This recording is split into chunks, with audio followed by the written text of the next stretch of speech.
Hi, my name is Steve Gielda, and I'm co-founder of Ignite Selling and author of Premeditated Selling. The best advice that I ever got was to ask more than you tell and listen more than you speak. Welcome to the Inside Sales Show hosted by Phil Gerbyshak. Each episode will take you behind the scenes with a sales expert or a sales practitioner and go inside the nuances you need to be successful today in sales and sales leadership. We'll have conversations about the mindset, skill set, and tool set of highly successful sales professionals, offer insights into prospecting, qualifying, following up, closing sales for inside sales professionals, and hiring, firing, motivation, and rewarding your team for inside sales leaders.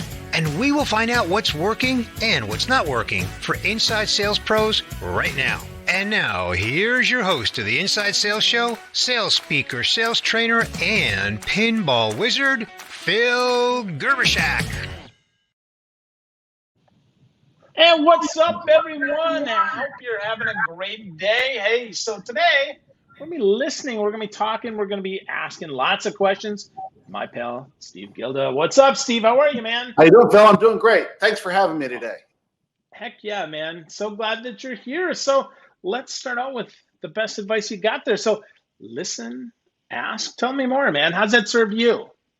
Yeah, you know, this advice I got from working in the industry from a gentleman primarily from the name of Richard Hodge, and he had done some research about inside the mind of the customer.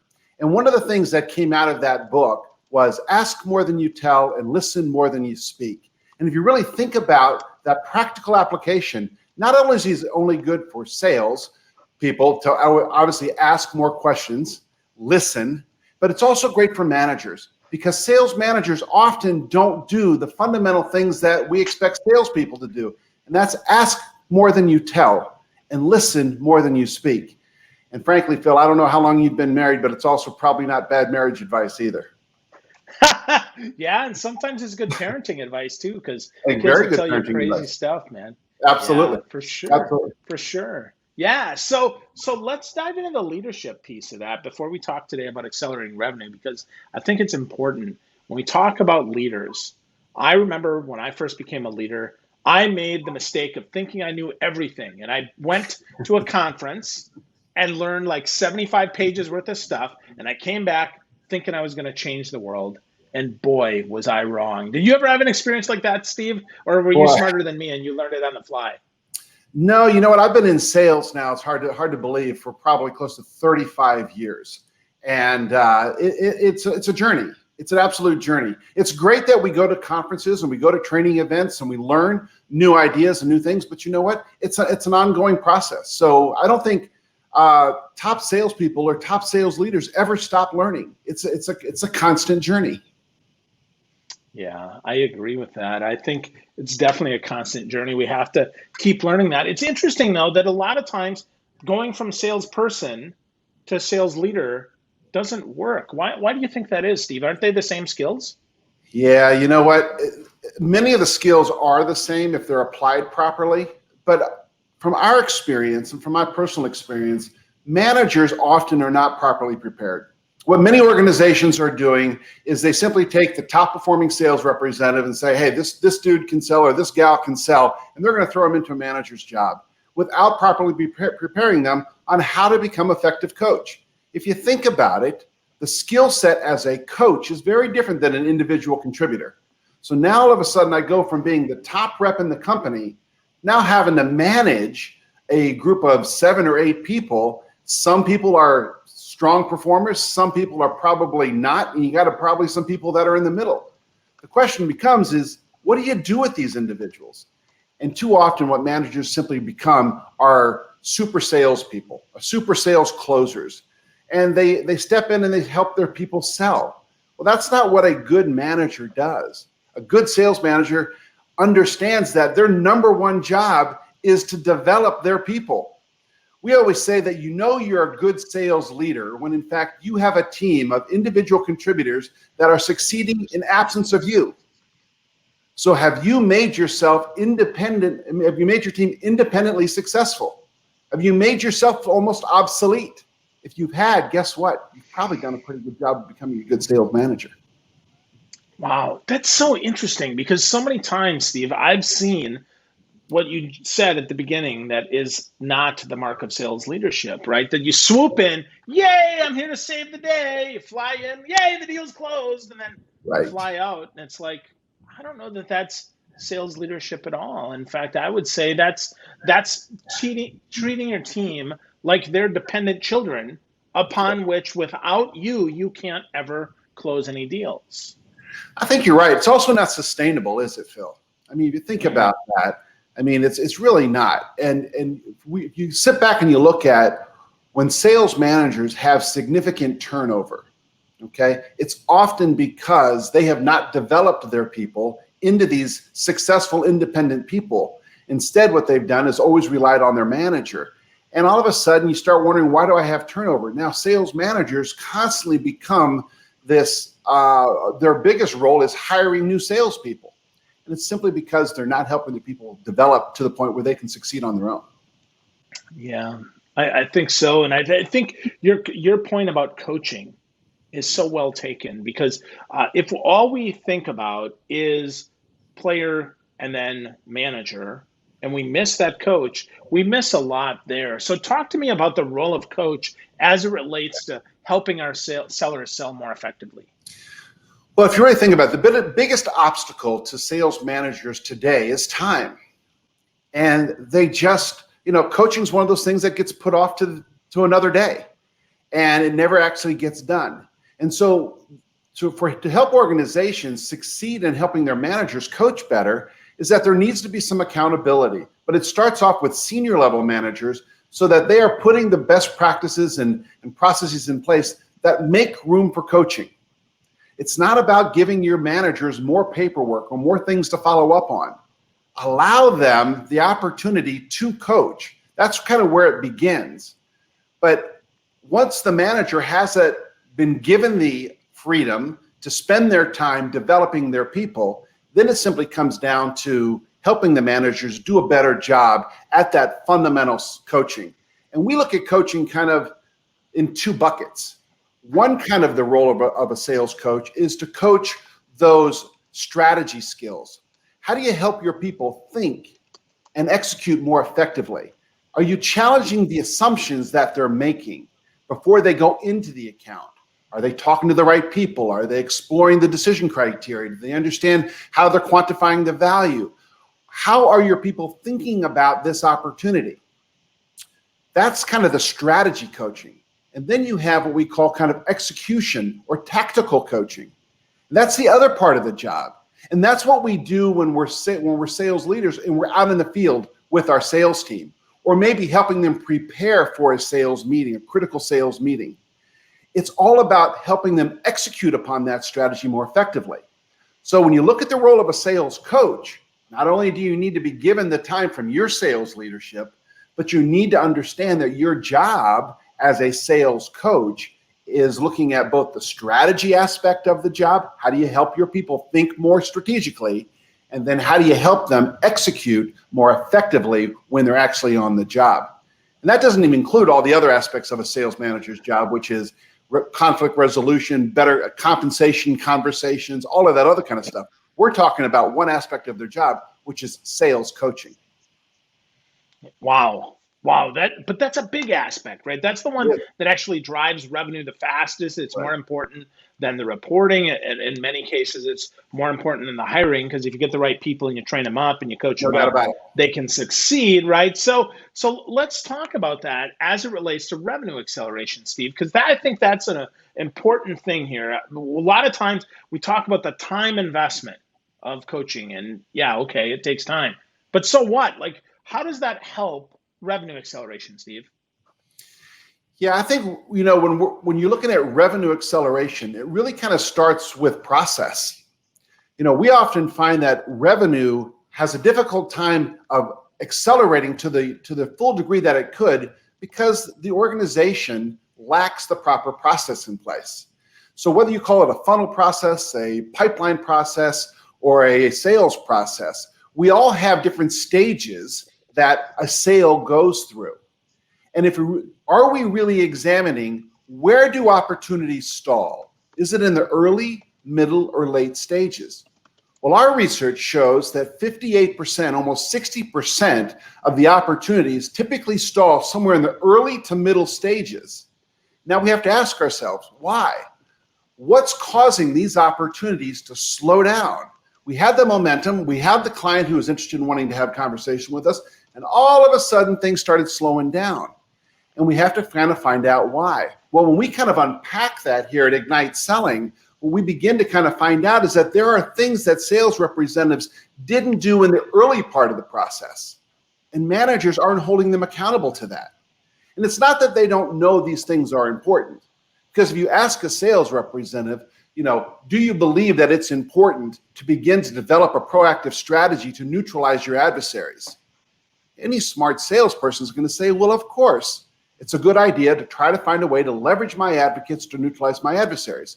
Well, if you're asking them, have they done that yet? They've been working with this account for 2 months or 3 months. What was their strategy that they've implemented to neutralize adversaries? They'll go, wow, I don't really know.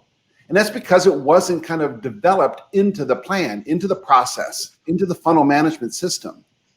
Or if you start asking, what was the decision criteria a customer was using to compare you to the competition? Most sales representatives will simply say, the criteria is price. We all know that there's always more criteria other than price. But we find that opportunities will often stall because the salesperson doesn't understand the decision criteria that the customer is using to compare them against the competition. And all of a sudden, things start to slow down. Wow. So that decision-making criteria up front, how do we get at that, Steve? I mean, do we simply just ask the question, like, hey, what would make this work for you? What would make this a home run? Or how do we do that?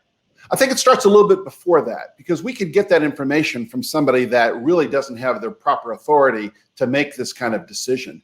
But if you really think about it, if you have clarity and it's been validated that you're talking to the right person or the right group of people who are going to be making this decision, then yes, frankly, Phil, it is just as easy as that.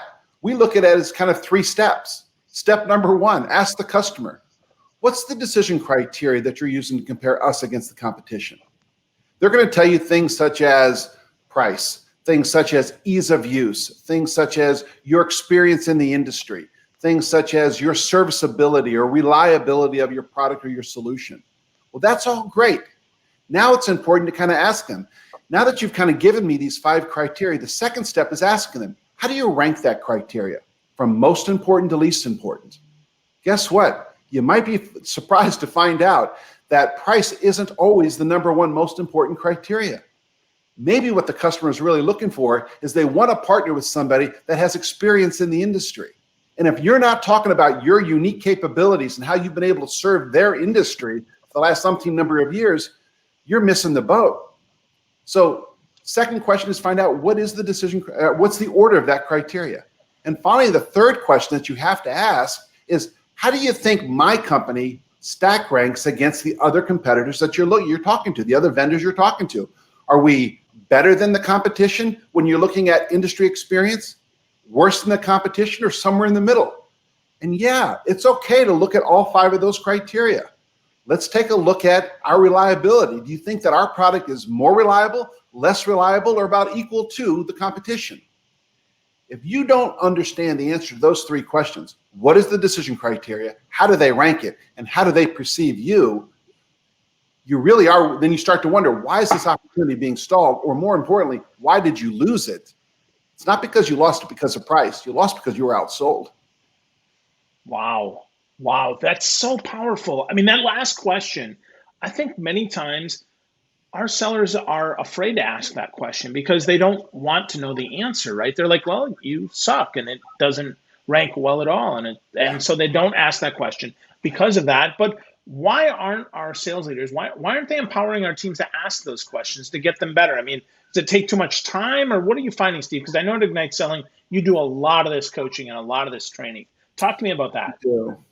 We do. I think the number 1 reason is the fact that so much emphasis on coaching and training is all about establishing needs development, okay, or establishing a higher level strategy.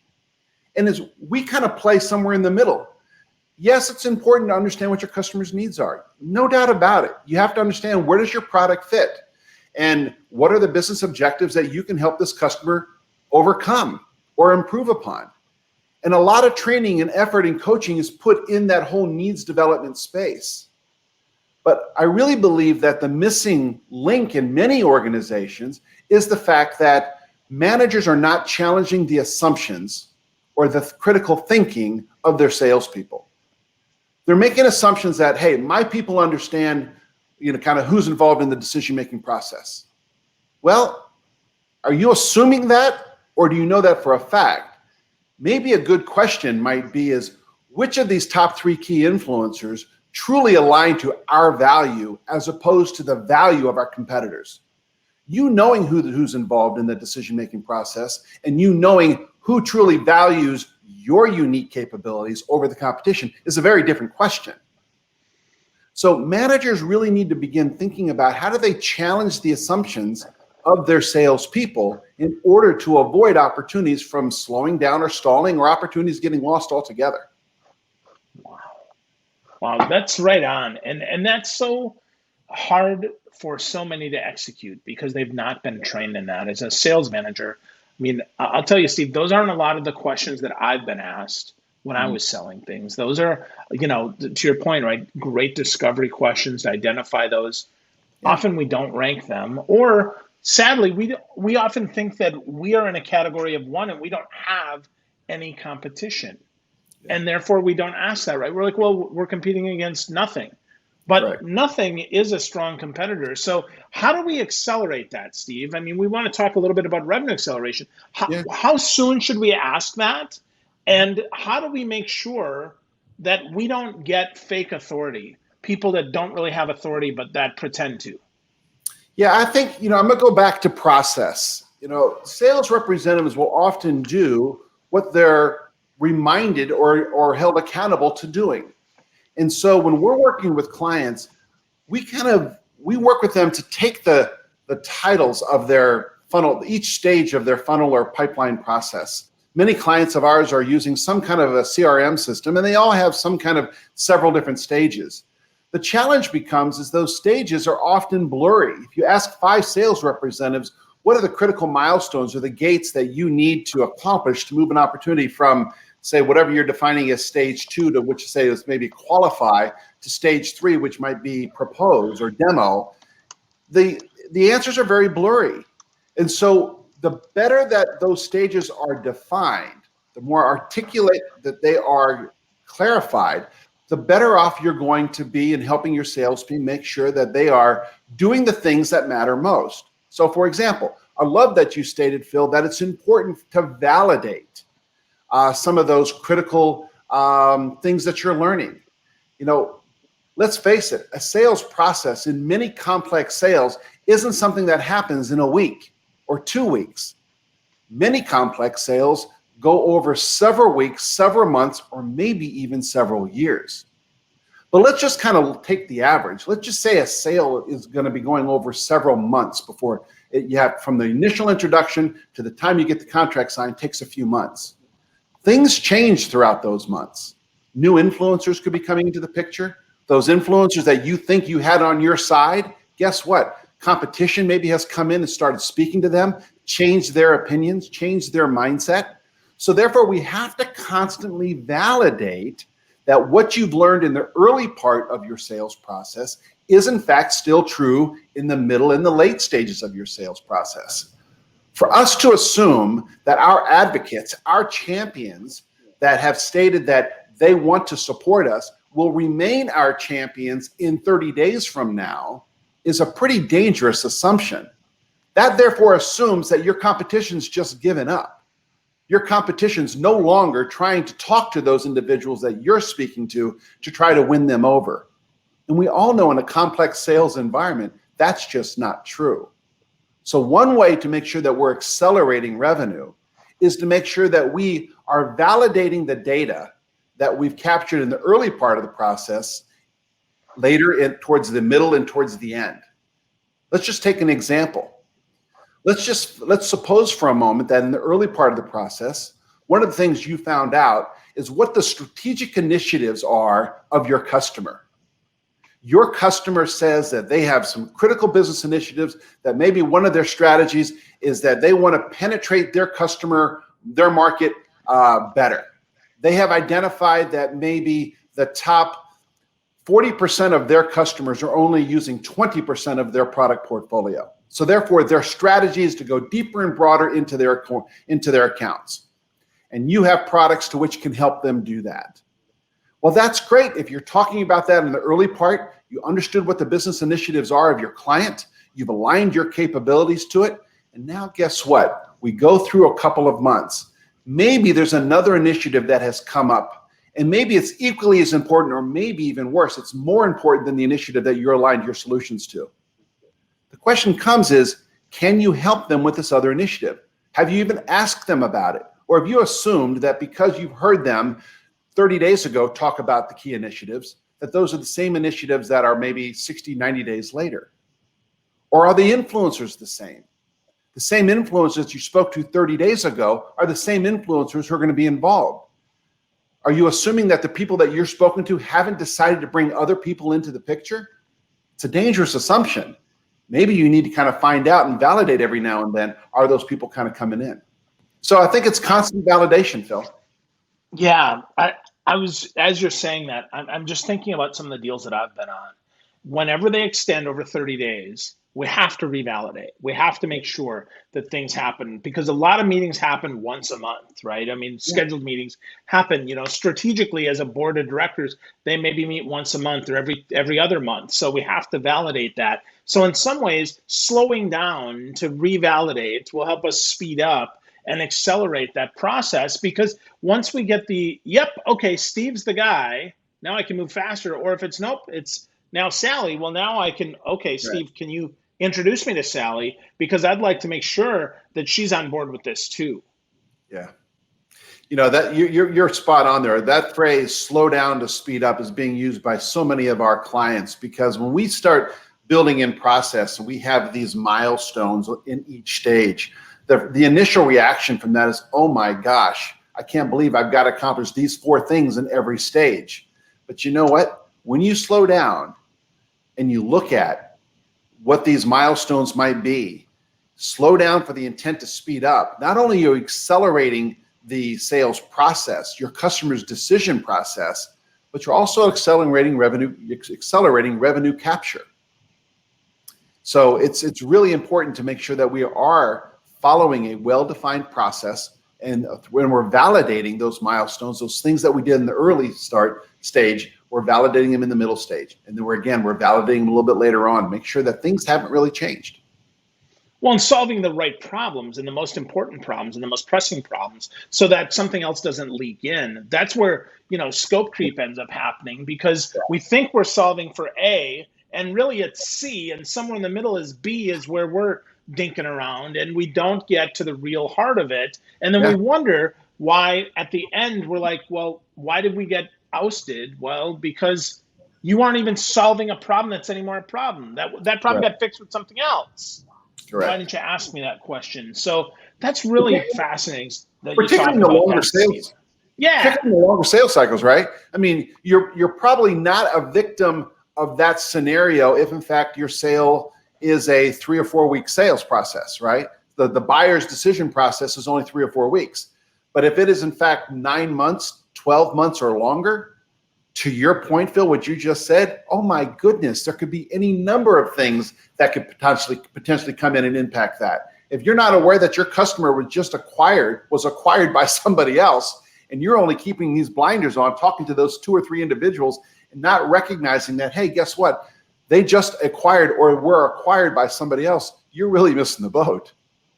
Yeah, absolutely. And that we have to build that into the process. We have to build that revalidation into the process. And it does make our process a little bit more dense. That's true. But it also helps us really get through, because sometimes the answer is nope, that's right. Yep, good. Keep going, right? But I'd much rather know now instead of when it's forecasted and committed and, oh my gosh, I'm expecting that revenue because if I don't close that deal, I'm not going to make my house payment. Well, now we've got a different conversation.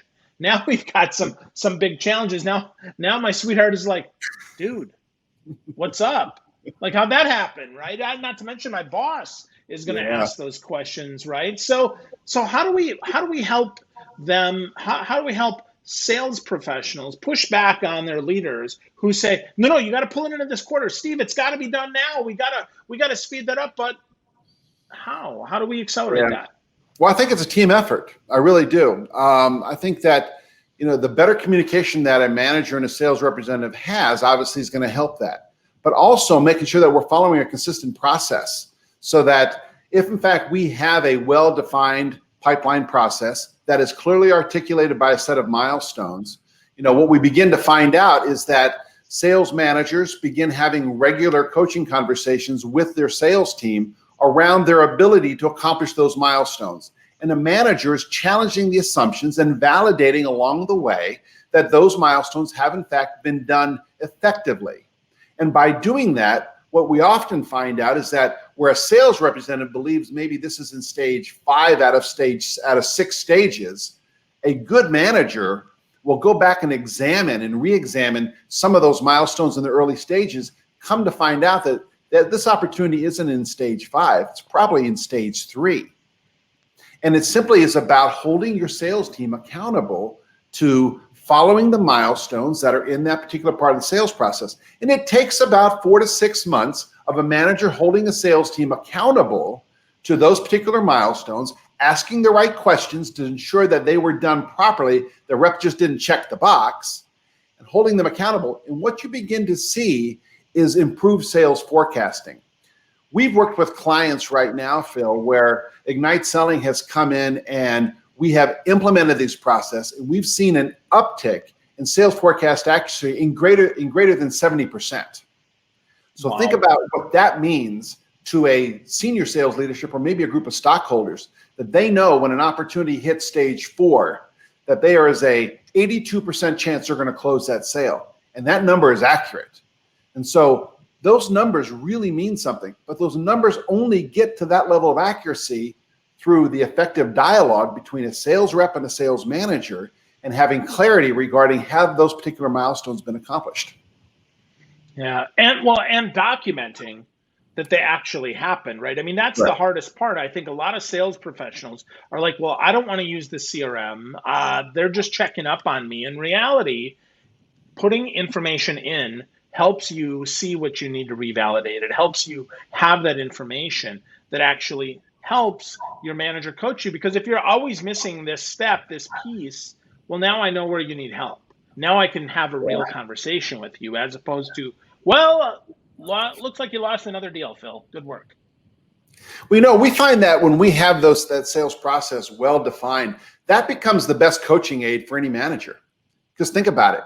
The very first, if you're coaching me, Phil, and I'm telling you, hey, I want to talk to you about Acme Inc., the first question that you should be asking me is, so before we get into this account, Steve, tell me, what stage is this in? And I'm going to tell you it's in stage 3 of whatever we call it. Say we call it, proposing stage. Well, what I'm telling you, therefore, is that I have met all of the milestones in the previous 2 stages, stage 2 and stage 1. In my book, I'm done because I'm telling you this is in stage 3. But you being a good manager, you're going to kind of want to inspect what you expect. And you may take a look at maybe one of those decision criteria in stage 2 is the fact, one of the milestones in stage 2 is the fact that I have identified the customer's decision criteria. Well, maybe what you're going to ask me to ensure that I've done that well is you're going to say, so Steve, one of the milestones in stage 2 is that you've identified the decision criteria. Can you tell me for a moment, how does the decision criteria differ between the top 2 key influencers that are making this decision? Now I'm stuck. I'm going, well, Phil, I don't really know. Well, Steve, you said that you have accomplished that milestone. You've identified the decision criteria. Where did the decision criteria come from? All of a sudden you start hearing crickets from me. I don't know. Or I give you an answer. The decision criteria is A, B, C, D, and E. And you might, being a good coach, ask me the question again.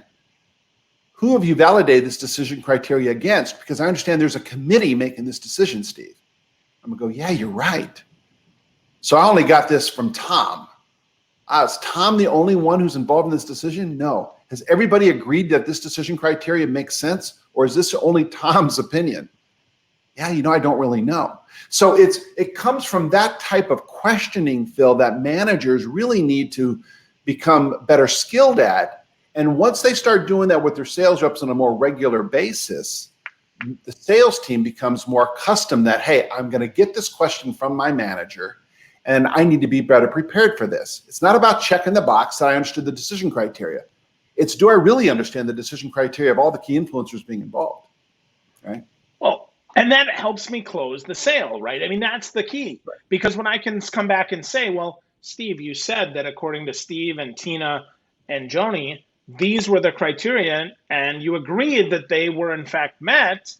Well, what else is going on here? So now we can find out the real objections. And it often isn't price, to your point. I mean, if we just push everything out to the end of the month, well, now we drop it because it's always price. So how does this talk to us a little bit about the pricing as we talk about revenue acceleration here, Steve? Talk to us about how not discounting at the end of a month or a quarter or a year actually works in our benefit. Yeah, I think that discounting is probably the number one way sales representatives try to get an opportunity unstuck.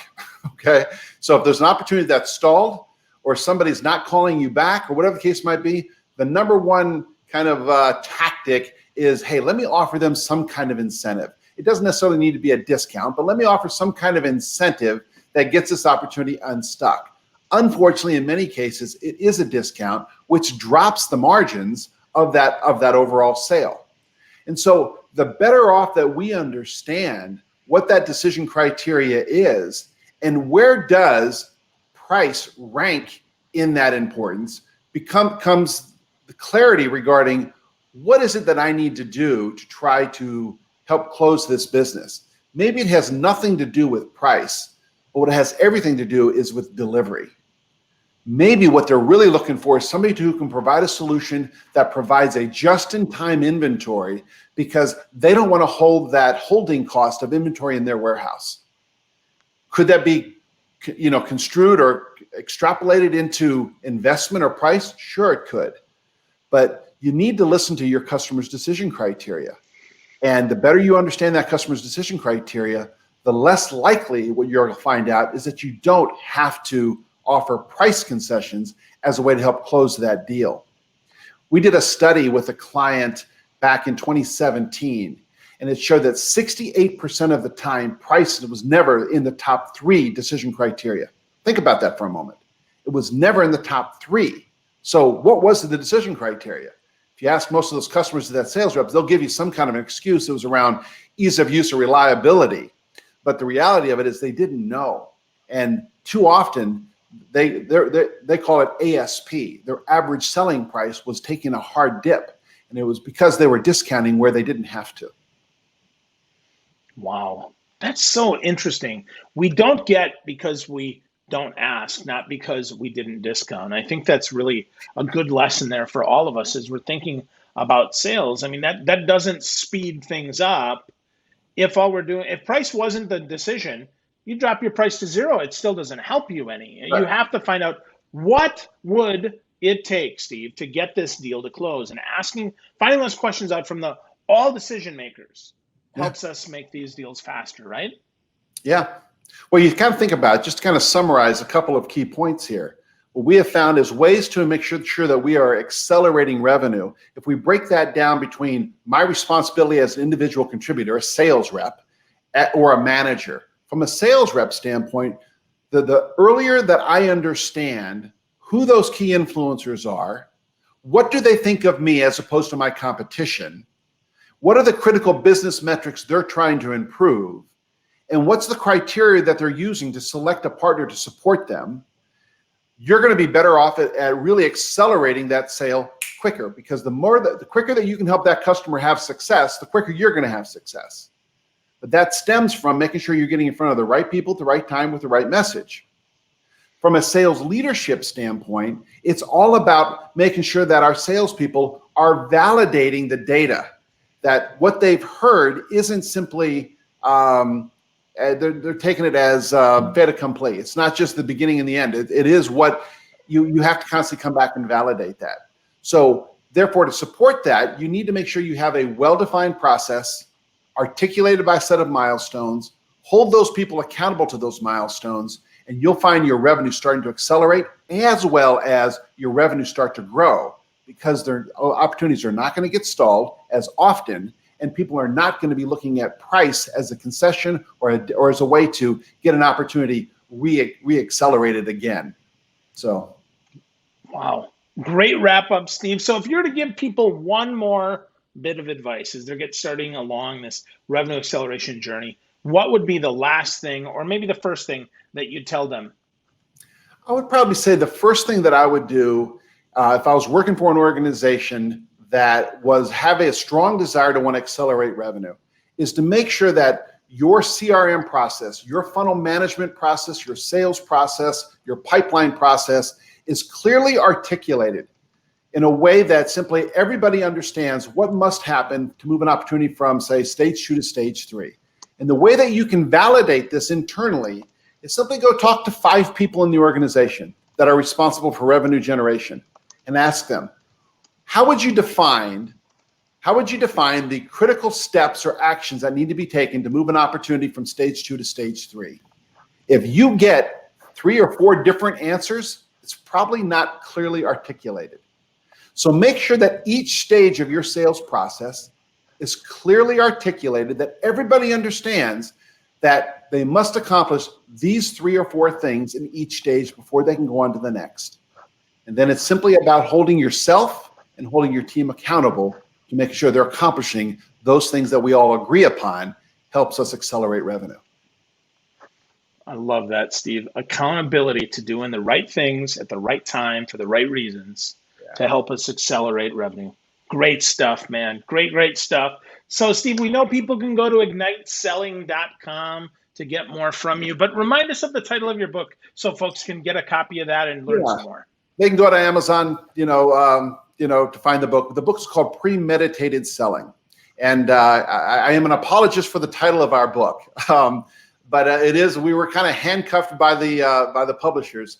But it is all about being more thoughtful, more intentional, more premeditated in the thinking. So it's a book all about strategy.